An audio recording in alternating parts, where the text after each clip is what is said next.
नमस्कार। शाम के 4 बज चुके हैं। हम आप लोगों के बीच हिंदी साहित्य का सरल इतिहास सीरीज नंबर 5 लेकर आए हैं। उसके अंदर पढ़ेंगे निर्गुण काव्य ज्ञानाश्रय शाखा। भक्ति साहित्य को 2 धाराओं निर्गुण काव्य और सगुण काव्य का उल्लेख किया जा चुका है। इन दोनों धाराओं की दो उपधाराएं हैं। निर्गुण काव्य की इन उपधाराओं को ज्ञानाश्रयी शाखा और प्रेमाश्रयी शाखा कहा जाता है। प्रेमाश्रयी शाखा ही हिंदी का सूफी काव्य है।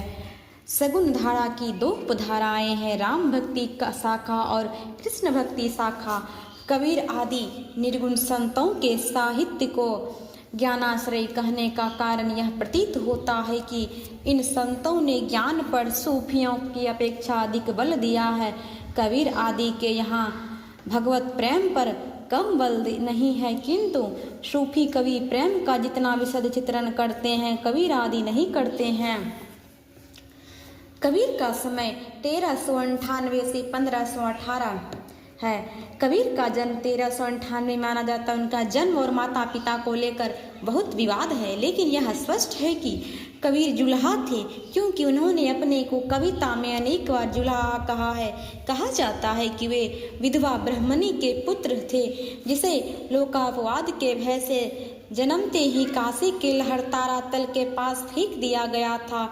अली या नीरू नामक जुल्हा बच्चे को अपने यहाँ उठा लाया और इस प्रकार कबीर ब्राह्मणी के पेट से पैदा हुए थे, लेकिन उसका लालन पालन जुल्हा के यहाँ हुआ। बाद में वे जुल्हा ही प्रसिद्ध हुए।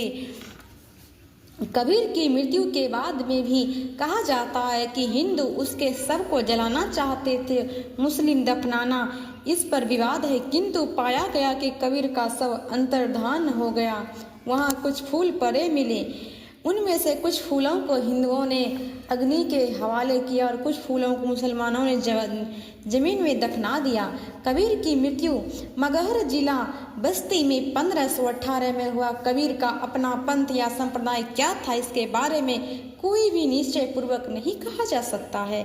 वे रामानंद के शिष्य के रूप में विख्यात है, किंतु उनके रामानंद के राम नहीं है। शेख तकी नाम के सूफी संत को भी कबीर का गुरु कहा जाता है, किंतु इसकी पुष्टि नहीं होती है। संभवतः कबीर ने इस सबसे सत्संग किया होगा, इन सबसे किसी न किसी रूप में प्रभावित भी हुए होंगे।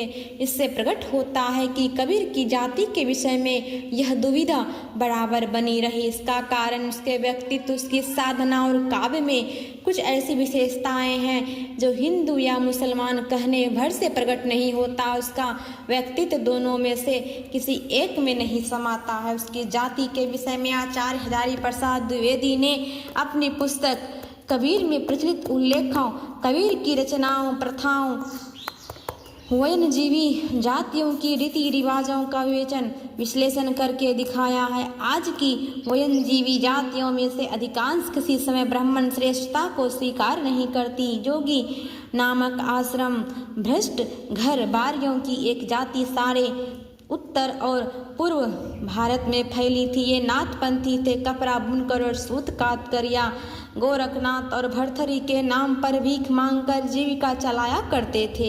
इनमें निराकार भाव की उपासना प्रचलित थी। जाति भेद और ब्राह्मण श्रेष्ठता के प्रति उसकी कोई सहानुभूति नहीं थी, न ही अवतारवाद में कोई आस्था थी। आसपास के बेहतर हिंदू समाज की दृष्टि में ये नीच और अस्पृश्य थे। मुसलमानों के आने के बाद ये धीरे धीरे मुसलमान होते रहे। पंजाब, उत्तर प्रदेश, बिहार और बंगाल में इसकी कई बस्तियों में सामूहिक रूप से मुसलमानी धर्म ग्रहण किया। कबीरदासिनी नवधर्मिता लोगों में पालित हुए। कबीर के काव्य पर इसका प्रभाव देखा जा सकता। उनमें वेदांत का अद्वैत, नाथपंथियों की अंतर साधनात्मक रहस्य, भावना हठ योगी, कुंडलिनी योग, सहज साधना, इस्लाम का एकेश्वरवाद सब कुछ मिलता है। अंतर साध्यात्मक पारिभाषिक शब्दावली का प्रयोग उन्होंने खूब किया है। साथ ही अहिंसा की भावना और वैष्णव प्रतिवाद भी कबीर की वाणी का संग्रह बीजक कहलाता है। इसके 3 भाग है, रमैनी, शब्द और साखी। रमैनी और शब्द में गे पद है, साखी दोहे में है। रमैनी और शब्द ब्रज भाषा में है, जो तत्कालिक मध्य प्रदेश की काव्य भाषा थी। साखियों में पूर्वी का प्रयोग अधिक है, जिसे स्थानीय क्षेत्रीय प्रभाव माना जाना चाहिए। कबीर साहसपूर्वक जनबोली के शब्दों का प्रयोग अपनी कविता में करते हैं। बोली के ठेठ शब्दों के प्रयोग के कारण ही कबीर को वाणी का डिक्टेटर कहा जाता है। उनकी अनंत तेजस्विता उसकी भाषा शैली में भी प्रकट है। काजी पंडित मुल्ला को संबंधित करते हुए प्राय तन जाते हैं। पांडे कौन है, कुमति तो ही लागी, कसरे मुल्ला बागी नवाजा। किंतु सामान्य जन को या हरिजन को संबंधित करते समय वे भाई या साधु जैसे शब्दों का प्रयोग करते हैं। कबीर तथा अन्य निर्गुण संतों की उलटबासियाँ प्रसिद्ध है। उलटबासियों का पूर्व रूप हमें सिद्धों की संध्या भाषा में मिलता है। उलटबासियाँ अंतरसाधनात्मक अनुभूतियों को असमान प्रतीकों में प्रकट करती है। वे वर्णाश्रम अवस्था को मानने वाले संस्कारों को धक्का देती है। इन प्रतीकों का अर्थ खुलने पर ही उलटबासियाँ समझ में आती है। कबीर ने भक्ति पूर्व धार्मिक साधनाओं को आत्मसात अवश्य किया था, किंतु वे इन साधनाओं को भक्ति की भूमिका या तैयारी मात्र मानते थे। जीवन की सार्थकता वे भक्ति या भगवत विषयक रति में ही मानते थे। यद्यपि उनके राम निराकार है, तथापि वे मानवीय भावनाओं के अवलंबवान और इसीलिए कबीर ने निराकार निर्गुण राम को भी अनेक प्रकार के मानवीय संबंधों में याद किया है। वे भरतार हैं, कबीर बहुरिया है। वे कबीर की माँ है, हरिजननी में बालक तोरा। वे पिता भी हैं, जिसके साथ कबीर बाजार जाने की जिद करते हैं। कबीर भक्ति के बिना सारी साधनाओं को व्यर्थ और अनर्थ मानते हैं। इसी प्रेम और भक्ति के बल पर वे अपने युग के सारे मिथ्याचार, कर्मकांड, मानवीयता, हिंसा पर पीड़ा को चुनौती देते हैं। उनके काव्य, उनके व्यक्तित्व और उसकी साधना में जो अक्करपन, निर्भीकता और टोटुकपन है, वह भी इसी भक्ति या महागार के कारण है। वे पूर्व साधनाओं की परिभाषित शब्दावली को अपना कर भी उसमें जो नई अर्थवत्ता भरते हैं, वह भी वस्तुतः प्रेम भक्ति की ही अर्थवत्ता है। कबीर अपने अनुभव, पर्याविशेषण और बुद्धि को निर्णायक मानते हैं, शास्त्रों को नहीं। इस दृष्टि से वे यथार्थ बोध की रचनाकार है। उनके यहाँ जो व्यंग की तीव्रता और धारा है, वह भी कथनी करने के अंतर को देख पाने की क्षमता के कारण है। अपने देखने या अनुभव को न झुठलाने के कारण ही वे परंपरा द्वारा दिए गए समाधान को अस्वीकार करके नए प्रश्न पूछते हैं। चलन चलन सब लोग कहत है, ना जाने बैकुंठ कहाँ या जाने तेरा साहब कहाँ। कबीर बहुत गहरी मानवीयता और सहृदयता के कवि हैं। अक्षरता और निर्भीकता उसके कवच है। उसमें मानवीय करुणा, निरीहता, जगत के सौंदर्य से अभिभूत होने वाले हृदय विद्यमान है। कबीर की एक और विशेषता है काल की तीव्र बोध, और वे काल को सर्वग्रासी रूप में चित्रित करते हैं और भक्ति को इस काल से बचने का मार्ग बताते हैं। परंपरा पर संदेह, यथार्थ बोध, व्यंग काल बोध की तीव्रता और गहरी मानवीय करुणा के कारण कबीर आधुनिक भाव बोध के बहुत निकट लगते हैं। किंतु कबीर में अंतर साधनात्मक रहस्य भावना भी है और राम में अनन्य भक्ति तो उसकी मूल भाव भूमि की है। नाद बिंदु, कुंडलिनी, षटचक्र भेदन आदि का बार बार वर्णन कबीर काव्य की अंतर साधनात्मक रहस्यवादी पक्ष है। कबीर में स्वाभाविक रहस्य भावना बड़े मार्मिक तौर पर व्यक्त की गई है। ऐसे अवसरों पर वे प्राय जिज्ञासु होते हैं। कहो भैया अंबर का सो लागा। कबीर ने जीवन के द्वंद्वात्मक पक्ष को समझ लेने की अद्भुत क्षमता थी। इस परस्पर विरोधिता को न समझने पर कबीर का मर्म नहीं खुलता। जिसे जीना कहा जाता है वह वस्तुतः जीवित रहने और मृत्यु की ओर निरंतर बढ़ते रहने की प्रक्रिया है। फिर भी लोग कुशल पूछते हैं और कुशल बताते हैं। लोग जीने का केवल एक पक्ष देखते हैं, दूसरा नहीं। कबीर इस पर व्यंग करते हैं, हंसते हैं और करुणा करते हैं। कुशल कुशल ही पूछते, कुशल रहा ना कोई, जरा मुई ना भय हुआ, कुशल कहाते तोय। कबीर विशाल गतिशील बिंब प्रस्तुत करते हुए आकाश और धरती को चक्की के दो पार्ट बताते हैं। चलती चाकी देख कर दिया कबीरा रोय, दो पाटन के बीच में साबुत बचा न कोई। वे समाधि, सत्संग, गुरु उपदेश, हरिभजन आदि की सुखानुभूति का चित्रण उत्कृष्ट इंद्रियाबोधनात्मक तीव्रता के साथ करते हैं। सतगुरु हम सूरीज कर कहा एक प्रसंग, बादर बरसा प्रेम का भीज गया सब अंग। कबीर सदृश विधान प्राय अवर्ण जातियों के व्यवसाय के आधार पर खड़ा करते हैं। जुल्हा, माली, कुम्हार, लोहार, व्यधा, कलवर आदि के व्यवसायों का उपयोग वे प्राय अलंकार योजना में करते हैं। यह प्राय सभी कवियों में पाया जाता है। रैदास यह रामानंद के शिष्य कहे जाते हैं। उन्होंने अपने एक पद में कबीर और सेना का उल्लेख किया है, जिससे स्पष्ट हो जाता है कि वे कबीर से छोटे थे। अनुमानतः 15वीं सदी का समय रहा होगा। धन्ना और मीराबाई ने रैदास का उल्लेख आदर पूर्वक किया है। यह भी कहा जाता है कि मीराबाई रैदास की शिष्या थी। रैदास ने अपने को एकाधिक स्थानों पर चमार जाति का भी कहा है। कह रैदास खल्लास चमारा, ऐसी मेरी जाति विख्यात चमारा। रैदास काशी के आसपास के थे। रैदास के पद आदि गुरु ग्रंथ साहब में संकलित है, कुछ फुटकल पद सतवानी में है। रैदास की भक्ति का ढांचा निर्गुणवादियों का ही है, किंतु उसका स्वर कबीर जैसा आक्रामक नहीं है। रैदास की कविता की विशेषता उसकी निरीहता है। वे अन्यता पर बल देते हैं। रैदास में निरीहता के साथ साथ कुंठाहीनता का भाव द्रष्टव्य है। भक्ति भावना ने उसमें वह बल भर दिया है कि जिसके आधार पर डंके की चोट पर घोषित कर सके कि उसके कुटुंबी आज भी बनारस के आसपास ढोर ढोते हैं और दासा अनुदास रैदास उन्हीं का वंशज है। जाके कुटुंब सब ढोर ढोवंत फिरही, अजहु बनारसी के आसपास आचार सहित विप्र करही। दंड उति तिन रहे रविदास गुरु, दासा अनुदासा। रैदास की भाषा सरल प्रवाहमयी गीता के गुणों से युक्त है। गुरु नानक का जन्म 1469 में तलवंडी ग्राम जिला लाहौर में हुआ था। इसकी मृत्यु 1538 में। इसके पिता का नाम कालूचंद्र खत्री और माँ का नाम तृप्ता था। इसकी पत्नी का नाम सुलक्षणी था। कहते हैं कि इसके पिता ने उसे व्यवसाय में लगाने का बहुत उद्यम किया, किंतु इसका मन भक्ति की ओर अधिक लगने का बहुत झुकता गया।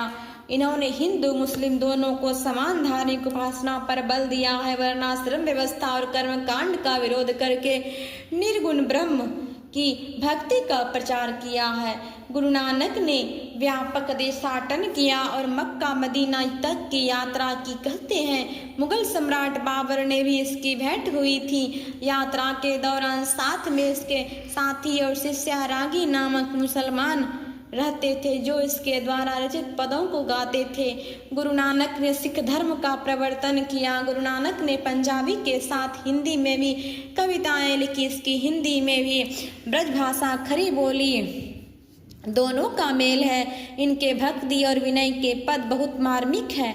सामकता इसके व्यक्तित्व और रचना की विशेषता है। गुरु नानक ने उलटवासी शैली नहीं अपनाए। इसके दोहों में जीवन के अनुभव इसी प्रकार गुथे हैं जैसे कबीर की रचनाओं में। गुरु ग्रंथ साहिब के अंतर्गत महिला नामकरण प्रकरण में इसकी बानी संकलित है। इसमें शब्द श्लोक मिलते हैं। गुरु नानक की रचनाएं जपो जी आसा दीवार रही राम सोहिला। गुरु नानक का ही परंपरा में इसके उत्तराधिकारी गुरु कवि हुए उसमें गुरु अंगद, गुरु अमरदास, गुरु रामदास, गुरु अर्जुन, गुरु तेग बहादुर और 10वें गुरु गोविंद सिंह हैं। गुरु गोविंद सिंह ने अनेक ग्रंथों की रचना की है।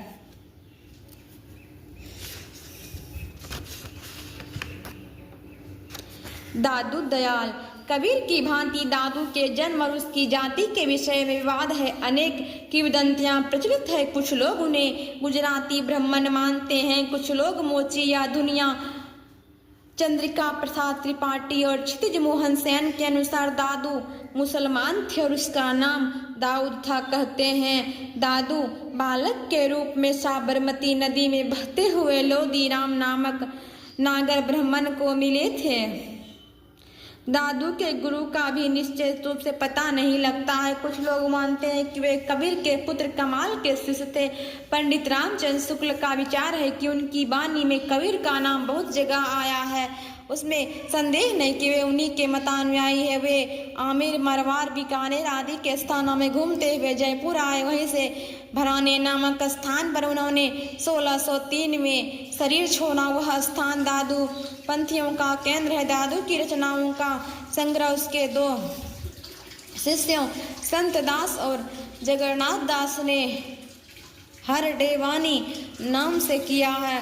कालांतर में रज्जब ने इसका संपादन अंगबधू नाम से किया है। दादू की कविता जन सामान्य को ध्यान में रखकर लिखी गई है, सरल और सहज है। दादू भी कबीर के समान अनुभव को ही प्रमाण मानते हैं। दादू की रचनाओं में भगवान के प्रति प्रेम और व्याकुलता के भाव है। कबीर की भांति उन्होंने भी निर्गुण निराकार भगवान को वैयक्तिक भावनाओं का विषय बनाया। उनकी रचनाओं में इस्लामी साधना के भक्तों का प्रयोग खुलकर हुआ है। उनकी भाषा पश्चिमी राजस्थानी से प्रभावित हिंदी, इसमें अरबी, फारसी में के काफी शब्द आए हैं, फिर भी वह सहज और सुगम है।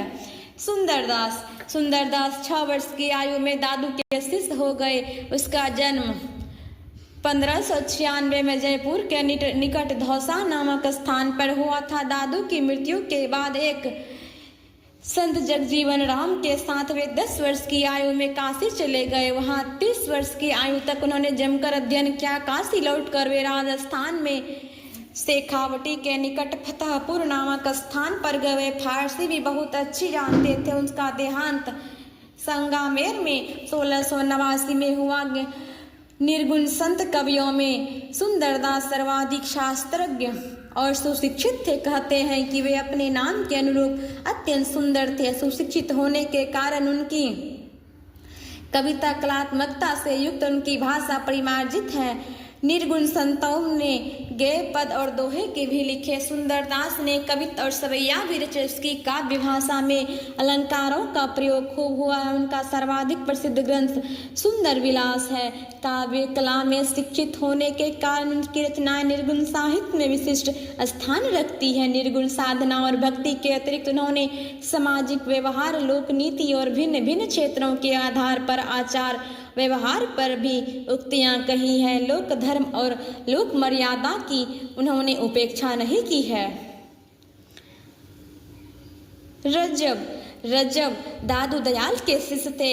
ये भी राजस्थान के थे। इनकी कविता में सुंदरदास की शास्त्रीयता का तो अभाव है ही, किंतु हजारी प्रसाद द्विवेदी के अनुसार रज्जब दास निश्चय ही दादू के शिष्यों में सबसे अधिक कवित्व लेकर उत्पन्न हुए थे। उनकी कविताएं भावापन साफ और सहज है।